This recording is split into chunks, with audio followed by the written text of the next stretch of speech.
Hello दोस्तों, मेरा नाम Rohit Garg, working as an artist, health and wellness coach. तो दोस्तों, हमने बहुत सी वीडियो बनाई है सफलता के बारे में, टाइम मैनेजमेंट के बारे में। तो ये एक नया टॉपिक जो हमने शुरू किया है, ये उसकी सेकंड वीडियो है। वो है कि ऑप्टिमल हेल्थ। तो ऑप्टिमल हेल्थ के जो पहले दो पार्ट्स हैं, जब हमने बात की थी कि ऑप्टिमल हेल्थ के 4 पिलर्स हैं, तो 2 पिलर्स की हमने पहले बात की है। यानी फर्स्ट पिलर जो है आपकी ऑप्टिमल हेल्थ का, वो है रेगुलर एक्सरसाइज, यानी कि 15 से 20 मिनट की ऐसी एक्सरसाइज जिसमें आपको पूरी तरह से पसीना आना चाहिए, आपकी बॉडी में से एनर्जी निकलनी चाहिए और आपकी पूरी फुल पोटेंशियल यूज होनी चाहिए। सेकंड, हमने बात की थी एडुकेट स्लीप के बारे में कि हमें डेली 7 से 8 घंटे की नींद चाहिए। वो अच्छी बात है अगर हम इस तरह से सोएं कि अप्रॉक्सीमेटली 9, साढ़े 9, 10 बजे के करीब आप नींद में चले जाएं और सुबह 4, साढ़े 4, 5 बजे तक प्रॉपर गहरी नींद में रहें। ये बहुत ज़्यादा इंपॉर्टेंट चीज़ है। आज हम बात करेंगे थर्ड पिलर के बारे में। तो थर्ड पिलर है हमारा पॉजिटिव मेंटल एटीट्यूड। दोस्तों, पॉजिटिव मेंटल एटीट्यूड एक ऐसी चीज़ है जिसके होने पे आप कभी भी रिएक्टिव नहीं रहते हैं, यानी कि आप हर परिस्थिति में अपने आप को बैलेंस फील करते हैं, चाहे कैसी भी स्थिति आ जाए। तो एक एग्जांपल के जरिए समझते हैं पॉजिटिव मेंटल एटीट्यूड है क्या।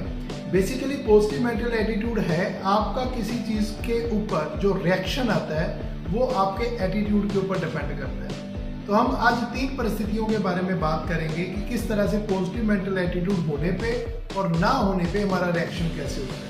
सबसे पहले आप समझिए कि कभी भी कोई भी सिचुएशन आ जाए, अनवांटेड सिचुएशन आ जाए, चाहे वो फाइनेंस के रिलेटेड हो, रिलेशनशिप के रिलेटेड हो, किसी भी तरह की स्थिति हो, तो आप अपने आप से 3 मेजर क्वेश्चन पूछ सकते हैं। फर्स्ट, आप अपने आप से पूछेंगे what is good in it. इसमें अच्छा क्या हुआ।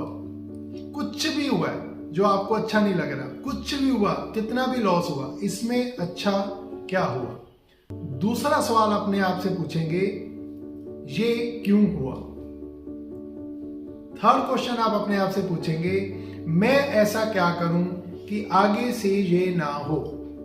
तो मैं ये 3 क्वेश्चन रिपीट कर रहा हूं, आप इसको नोट कर सकते हैं। सबसे पहले इसमें अच्छा क्या हुआ, नंबर 2 ये क्यों हुआ, नंबर 3 मैं ऐसा क्या करूं आगे से ये ना हो। तो एक सिचुएशन के बारे में बात करते हैं कि 2 चीजें होती हैं जिंदगी में, एक होता है फैक्ट, एक होता है सोल्यूशन। तो फैक्ट्स को कभी हम बदल नहीं सकते। जैसे मान लीजिए अभी सर्दी का मौसम आने वाला है या आ चुका है, तो सर्दी पड़ेगी अगर सर्दी का टाइम आ गया। तो अगर हम बोलेंगे कि सर्दी ज़्यादा क्यों पड़ रही है, उस पर हमारा कोई कंट्रोल नहीं है।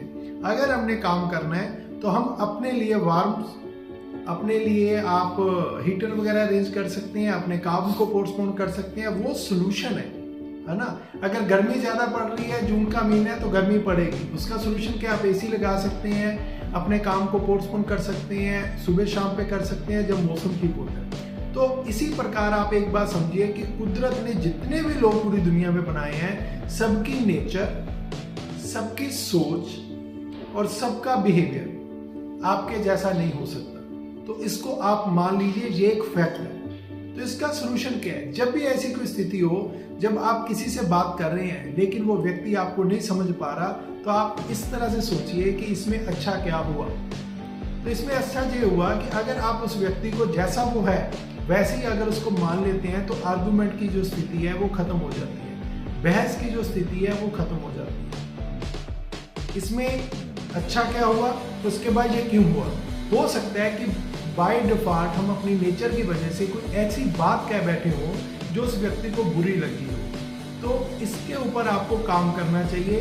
तत्काल उसके लिए हम सॉरी कह सकते हैं, तत्काल उसके लिए हम माफी मांग सकते हैं, क्योंकि सॉरी एक ऐसा वर्ड है जब इसको राइट वे में बोला जाता है तो बहुत सारे आर्गुमेंट्स वैसे ही खत्म हो जाते हैं। और तीसरा, मैं ऐसा क्या करूं कि आगे से ये ना हो। इसके लिए आप एक काम कर सकते हैं कि आप अपने आप को कुछ भी करने वाले हैं तो आप उसकी जगह पे अपने आप को रख के सोचिए। वो कहते हैं ना, दूसरे के शूज डाल के आप फील कीजिए कि अगर आप इस स्थिति में होते तो आपका रिएक्शन क्या होता। इस तरह से अगर हम सोचते हैं तो बहुत सारे केसेस में आपको जो गुस्सा आता है वो गुस्सा नहीं आएगा। अब दूसरी सिचुएशन देखते हैं। एक सिचुएशन है, मान लीजिए आप चाहते हैं कि आपके बच्चे के मार्क्स अच्छे आने चाहिए लेकिन मार्क्स कम हो गए। तो यहाँ पे एक तो चीज़ है, अभी आप स्कूल को ब्लेम कर लें, आप टीचर को ब्लेम कर लें, आप ब्लेमिंग कर लें कि आप बच्चे को कंपेयर करना शुरू कर दें, उसका कंपैरिजन करना शुरू कर दें। या इसमें अच्छा क्या होगा, अगर उसके मिड टर्म में एग्जाम में मार्क्स कम आए हैं तो इसमें अच्छा ये हुआ, हमें पता चल गया कि ये बच्चा कौन कौन से सब्जेक्ट में वीक है। अब हम उसके ऊपर स्पेशल अटेंशन देके उसको स्पेशल हेल्प करके उस चीज को इम्प्रूव कर सकते हैं। ये क्यों हुआ? तो ज्यादातर केसेस में देखा जाता है कि पेरेंट्स क्या करते हैं, वो बच्चों को बोलते हैं कि आप दूसरे कमरे में जाके पढ़ो, मेरा जो टीवी के ऊपर सीरियल आना है या कुछ भी आना है। तो वहां पे क्या होता है कि बच्चा के माइंड में ये जाता है कि मुझे भी टीवी देखना है। यानी कि जब तक आप प्रैक्टिकली वो काम नहीं करेंगे जो बच्चे से करवाना चाहते हैं, तब तक उसको बच्चे को उसकी इंपॉर्टेंस पता नहीं चलेगी। तो इसमें अच्छा क्या हुआ, ये क्यों हुआ। अब थर्ड क्वेश्चन आता है कि मैं ऐसा क्या करूं आगे से ये ना हो। हमें खुद को भी डिसिप्लिन करना पड़ेगा, हमें भी पोस्टपोन की हैबिट्स को छोड़ना पड़ेगा, हमें भी चीज़ों को डिले करना छोड़ना पड़ेगा, ताकि हम बच्चे को वो मैसेज दे सकें कि जिस तरह हम अपने काम के प्रति कमिटेड हैं, तो आपके लिए स्टडी आपका वर्क है, तो आप इसके लिए कमिटेड हो, है ना। तो ये 3 सवाल आज का जो पॉजिटिव मेंटल एटीट्यूड है, कुछ भी सिचुएशन आ जाए तो आप पहले अपने आप को ये पूछिए इसमें अच्छा क्या हुआ। 100% है कि आपको उसमें से कुछ अच्छा मिलेगा। सेकंड क्वेश्चन आप अपने आप से पूछिए ये क्यों हुआ। जब आप ये सवाल अपने आप को पूछते हैं तो आपको ये पता चलेगा कि 90% केसेस में फॉल्ट जो है वो हमारे खुद में होता है।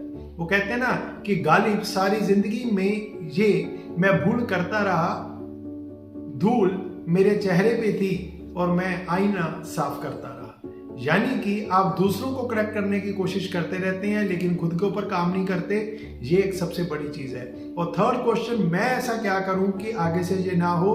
बेसिकली जब आप रिस्पॉन्सिबिलिटी लेते हैं, जब आप जिम्मेदारी लेते हैं, तो आप उस प्रेशर से बाहर आ जाते हैं कि पता नहीं क्या होगा। क्योंकि जब आपने खुद जिम्मेदारी ले ली अपनी हेल्थ के बारे में, अपने बिजनेस के बारे में, अपने एटीट्यूड के बारे में, अपनी रिलेशनशिप के बारे में, अपनी ग्रोथ के बारे में, तब आप ब्लेम नहीं करोगे, किसी को कंपेयर नहीं करोगे, किसी को कंपेल नहीं करोगे। सिर्फ एक ही काम होगा तब, पॉजिटिव मेंटल एटीट्यूड के साथ बिल्ड करना। तो दोस्तों मिलते हैं हम नेक्स्ट वीडियो में। इसका जो 4th पिलर है वो थोड़ा लॉन्ग होगा, लेकिन आप कमेंट कर सकते हैं कि 4th पिलर ऐसा कौन सा होगा जिसके कारण हमारी ऑप्टिमल हेल्थ रह सकती है। तो मिलेंगे हम नेक्स्ट वीडियो में। Thank you very much.